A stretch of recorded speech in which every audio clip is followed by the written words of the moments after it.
Hey everybody, David Alter here for the Rink-Wide Toronto pregame, sponsored by Bodog. Make a play at Canada's choice for free casino games, sports odds, and poker strategies. Rink-Wide Toronto pregame, postgame, every game. All right, the Toronto Maple Leafs get ready to hit the road for Montreal to take on the Canadiens, and they'll ice pretty much an NHL roster, probably the closest we've seen through training camp of what the Maple Leafs will look like come regular season, with, of course, a few exceptions. Now, Matt Murray, he's played 40 minutes already, one of the new goaltenders for the Toronto Maple Leafs. He is expected to get the full net. There was a big buzz yesterday because Curtis Sanford, the new goaltending coach, was working with the goaltenders, including Murray, wearing these goggles. It's called swivel vision. It narrows the vision, supposed to help him track the puck.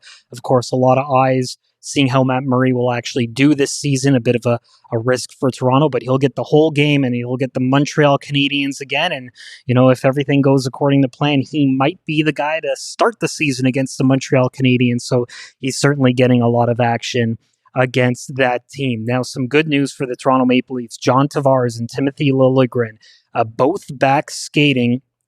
Of course, not anywhere close to a return yet, but they did work with the conditioning staff on another pad. Tavares has an oblique strain. He's still slated to miss perhaps the first few games of the regular season. They did give a 3-week timeline about a week ago. So it was good to see at least he was actually handling the puck. And Timothy Liljegren, he had hernia surgery in the offseason, or actually close to the start of training camp, I should say.